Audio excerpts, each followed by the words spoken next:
তো এই ময়লা ব্যাগ তো চলবে না কেন? তো এগুলো আমরা তো তোমরা ময়লা ব্যাগ জানবা কি করবো? তোমাদের সংগঠনের নাম কি? তো আমরা কি বলবো? কেন এই এলাকায় যারা বাস করে তাদের দল নেই, ছাত্র দল নেই। আমি তো তোমাদেরকে কাউকে চিনি না। কোথেকে এসছো? একটু ঢকে গেল। তারপরে বললাম তোমাদেরকে চেহারা বেশ হাসলাম। আমি তো একজন শিক্ষক, 40 বছর চাকরি করার পরে অবসরে আসছি। একজনও তো চেহারায় ছাত্র না। আমি কাউকে করে বলি কোনো শিক্ষা প্রতিষ্ঠান আশেপাশে স্কুল ড্রেস নিয়ে, কলেজের ড্রেস নিয়ে হাঁটতেও দেখি। যাই হোক, আমি সাথে সাথে আমাদের আলিমুল ভাইয়ের নাম্বারটা সার্চ করে কেন জানি পেলাম, আছে মোবাইল আছে কিন্তু পেলাম না। পরে ওনার যে কেয়ারটেকার আছে এর নাম্বারটা বেরিয়ে গেছে। তো ওকে বললাম যে একটু আলমগীর ভাইকে ফোন করে বলো তো এরকম কেন।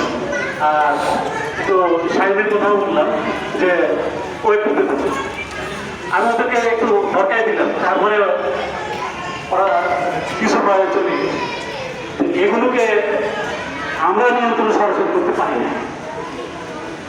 আমরা ধমক টমক দিতেই পারি, কিন্তু ইতিমধ্যে আমাদের টুঙ্গিপুর থানার সাহেব এসেছেন আমাদের সবাইকে সফলমণ্ডিত করার জন্য ওনার অবদান উল্লেখযোগ্যভাবে থাকবে।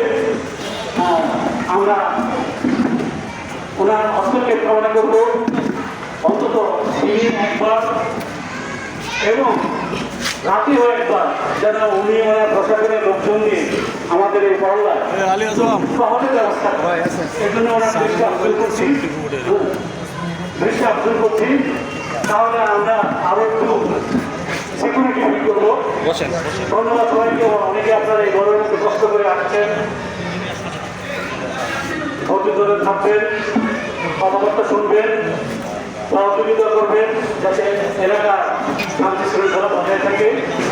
সবাইকে ধন্যবাদ জানিয়ে আমি আমার বক্তব্য শেষ করছি। আল্লাহ হাফেজ। ধন্যবাদ অত্যন্ত গঠনমূলক আলোচনা করার জন্য। ইতিমধ্যে আমাদের উপস্থিত হয়েছেন আজকের এই সভার প্রধান অতিথি টঙ্গী পূর্ব থানা ভারপ্রাপ্ত কর্মকর্তা তারা মেহেদি হাসান। এই পর্যায়ে এখন অত্র এলাকার সমস্যা তুলে ধরবেন আমাদের আঞ্চলিক সভাগারের বিএনপির অন্যতম নেতা জনাব শহীদুল ইসলাম সরকার। জনাব শহীদুল ইসলাম সরকার এখন বক্তব্য রাখবেন। অত্র এলাকার বিশিষ্ট সমাজসেবক ইঞ্জিনিয়ার আমিনুল হোসেন।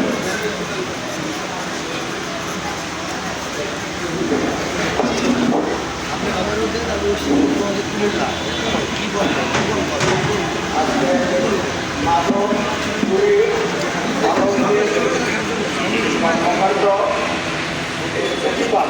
আয়োজিত